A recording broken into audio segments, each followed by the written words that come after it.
कैसे हैं आप सब लोग। हमने एक बहुत खूबसूरत फ़ैसला लिया है कि अब छुट्टी वाले दिन कोई भी जो गैजेटेड हॉलीडे है या संडे है उसमें कोई वर्कशीट नहीं डालेंगे और तुम्हें अपने त्योहारों का आनंद लेने देंगे।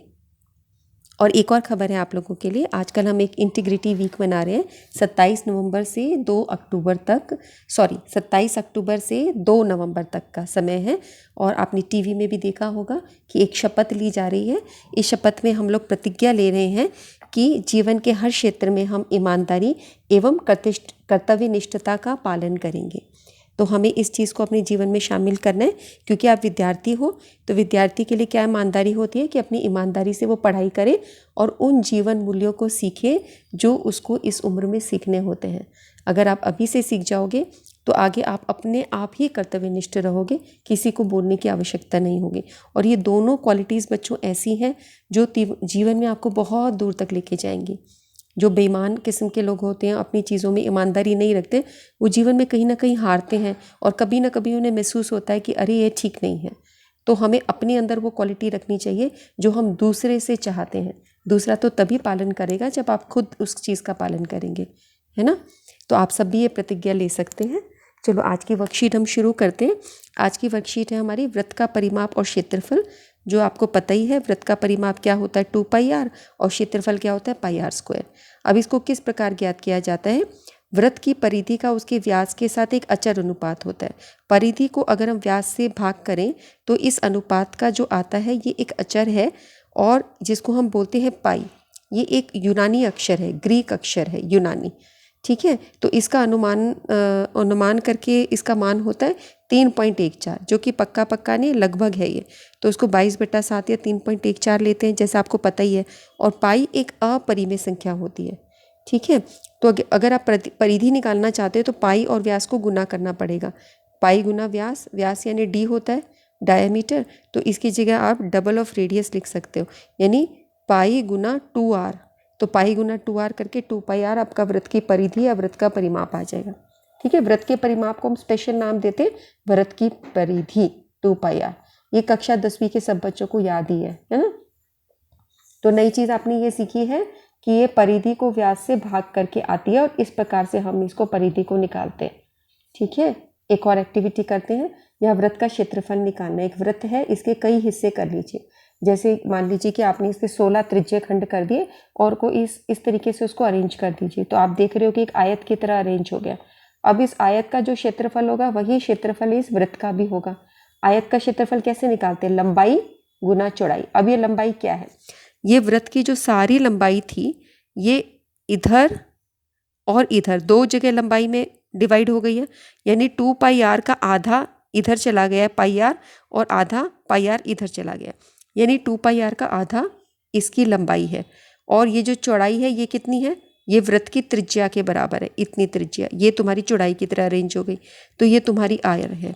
अगर तुम इसको हल करते हो तो 2 से 2 कटा, πr² वर्ग इकाई, ये तुम्हारा वृत्त का क्षेत्रफल हुआ। एक क्वेश्चन करते हैं कि वृत्त की परिधि और क्षेत्रफल अगर संख्यात्मक रूप से समान है तो वृत्त का व्यास ज्ञात कीजिए। तो वृत्त की परिधि तुम्हारी होती है 2πr, ठीक है, और वृत्त का क्षेत्रफल आपका होता है πr²। अब अगर ये समान है, इसने बोला अगर ये समान है तो इसलिए हमने बराबर का निशान डाल दिया। आपको वृत्त का व्यास निकालना है। आप ये देखो, पाई से पाई काट दो। ठीक है, पाई से पाई काटा और एक आर से एक आर कट गया, तो आपके पास क्या बचा, यहाँ पे आर बचा, यहाँ पे 2 बचा, तो आर आ गया 2 इकाई। ठीक है, आर 2 इकाई आ गया, इसका मतलब व्यास कितना होगा, 4 इकाई होगा। ठीक है, क्योंकि इसका डबल होता है, तो व्यास आपका आ गया 4 इकाई, 2 गुना 2 करके। एक और क्वेश्चन लेते हैं कि किसी कार के पहिए का व्यास इतना दिया गया है। व्यास को हम बना देंगे, त्रिज्या में बदल देंगे, उसको भाग करके 40 से। यदि कार 66 किलोमीटर प्रति घंटे की चाल से चल रही है तो 10 मिनट में प्रत्येक पहिया कितना चक्कर लगाते हैं। ठीक है, तो अब आर आपने निकाल दिया 40 सेंटीमीटर, इसको आप मीटर में बदल दोगे क्योंकि यहाँ पे जो स्पीड दी है किलोमीटर प्रति घंटा में दी है। स्पीड को भी हम बदल देंगे, मीटर में कर देंगे, किलोमीटर को मीटर में बदल देंगे, घंटे को सेकंड में बदल देंगे। ठीक है, तो ये आपने त्रिज्या बदल दी मीटर के अंदर, 40/100 मीटर। अब एक पहिए में चक्कर कितना लगता है, आप ये देखो कि जब पहिया घूम रहा होता है तो हम क्या बोलते हैं कि पहिया कैसे घूमा। जैसे पहिया यहाँ से घूमना शुरू हुआ तो ये एक बार चक्कर ऐसा आता है कि ये नीचे आ जाता है निशान, फिर जब दोबारा ऊपर आ जाता है इसी पोजीशन पे, तब हम कहते हैं कि एक चक्कर पूरा हुआ। ये पूरा घूम जाता है वापस यहीं आता है, तब हम कहते हैं एक चक्कर हुआ। पूरा घूमा तो ये कितना हुआ, वृत्त की परिधि हुई। ठीक है, यानी एक चक्कर में वृत्त की परिधि घूमती है, यानी 2πr घूमती है। तो 2 गुना 22/7, आर की वैल्यू तुम्हारी 40/100 हो गई। इसको हल किया, 176/70 मीटर आ गया।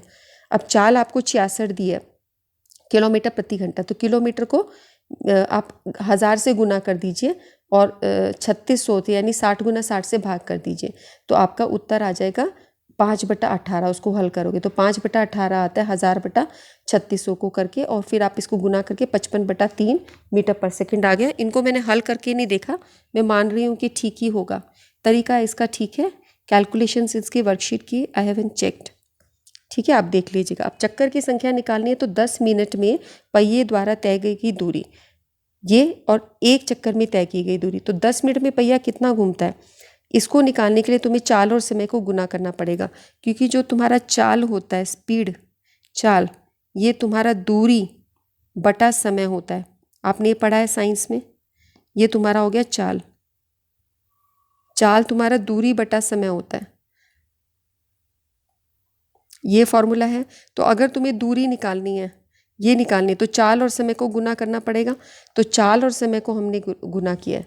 ठीक है, speed is equal to distance upon time.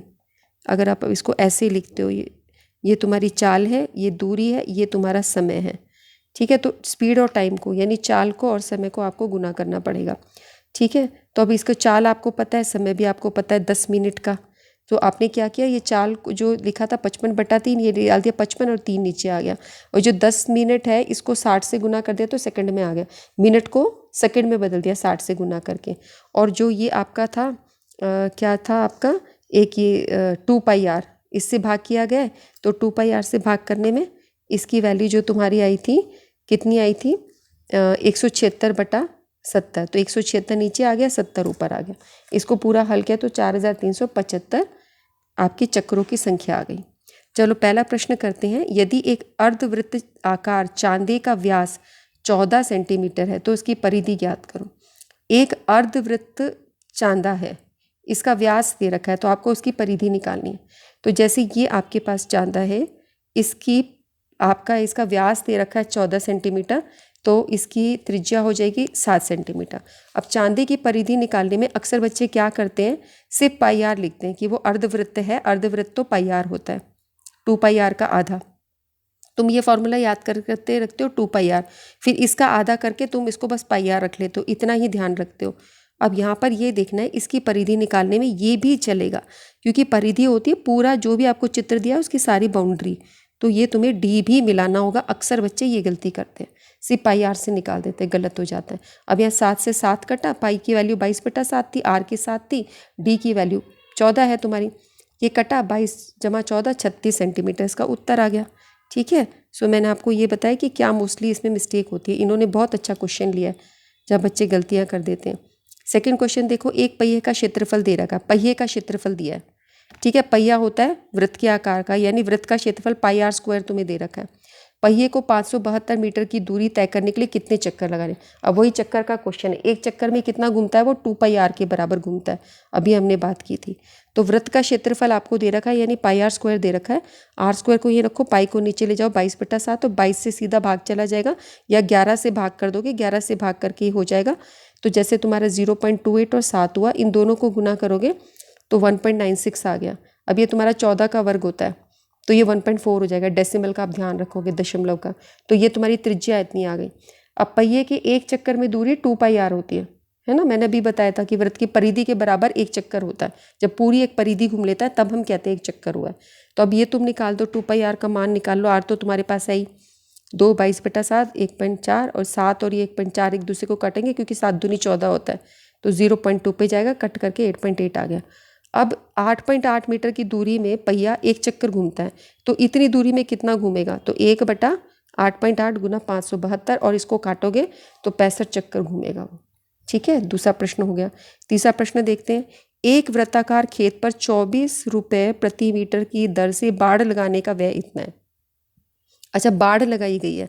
अब जो तुम्हारा वृत्त है, इसके चारों तरफ बाड़ लगाने का मतलब है इसकी परिधि पे बाड़ लगाई, यानी 2πr पे पूरी बाड़ लगाई। पर ये 2πr कितना है हमें ये नहीं पता, तो इस ये कैसे पता चलेगा भाई? 1 मीटर पे 24 रुपये का खर्चा आ रहा है, तो और टोटल खर्चा आया 5280। अगर मैं इसको 24 से भाग कर दूंगी तो मुझे ये पता चल जाएगा भाई कितना मीटर बाड़ लगी है, और जितनी मीटर बाड़ लगेगी वो तुम्हारी 2πr के बराबर होगी। ठीक है, फिर इस खेत की रुपए 50 पैसा हो गया, रुपए प्रति वर्ग मीटर की दर से जुताई करानी है। अच्छा, अब इसको जोतना भी है खेत को, तो जोतने के लिए आपको उसका क्षेत्रफल पता होना चाहिए। यदि आपको आर पता चल जाए तो आप इसका πr² से क्षेत्रफल भी निकाल सकते हो। तो खेत की जुताई का व्यय निकालना है, तो ये तुम्हारी कॉस्ट दे रखी है, मूल्य, इसको गुना कर देंगे तो हमारा वो निकल जाएगा, व्यय निकल जाएगा। तो चलो अब इस क्वेश्चन को करने की कोशिश करते हैं। 1 मीटर बाड़े लगाने का व्यय अगर 24 रुपये है तो जितने मीटर पे बाड़ा लगा इसको भाग करना पड़ेगा, क्योंकि 5280 रुपये लगे थे, उसको 24 से भाग करोगे तो 200 मीटर यानी 220 मीटर हो गया। इसको भाग करें यानी कि पूरा जो वृत्त है तुम्हारा वो 220 मीटर उसकी परिधि है, तो ये तुम्हारी 2πr परिधि 220 दी है।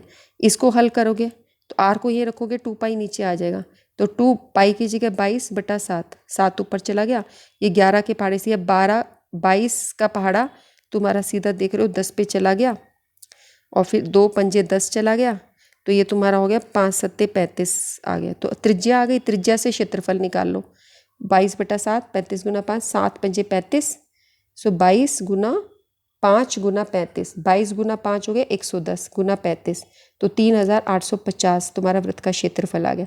अब तुम्हें निकालना है कि क्षेत्रफल को जोतने में कितना मूल्य लगा। तो एक मूल्य, अगर 1 मीटर वर्ग पे तुम्हारा मूल्य है 50 पैसे का, तो इसको इससे गुना कर देंगे तो खेत की जुताई कराने का व्यय आ जाएगा। इसको इससे गुना करते हो, 2 स्थान के बाद दशमलव लगाओगे तो 1925 रुपये आ गए। ठीक है, तो ये सारे प्रश्न जो थे बहुत इंपॉर्टेंट थे, एक से एक अलग क्वेश्चंस थे जहाँ पे बच्चे गड़बड़ कर देते हैं। सो ये वर्कशीट्स जो आ रही हैं बच्चों बहुत अच्छी आ रही है, सारी वर्कशीट ज्योमेट्री पोर्शंस में तो सिलेक्टेड क्वेश्चंस लिए गए। तुम इनको बार बार इनकी प्रैक्टिस करो तो तुम्हारा ये पोर्शन अपने आप ही स्ट्रांग हो जाएगा। ठीक है बच्चों, चलो इस काम को करने के बाद एंजॉय करना, अब कुछ दिन की छुट्टी रहेगी तुम्हारी। चलो फिर मिलते हैं बच्चों, तब तक के लिए विश्राम, बाय बाय।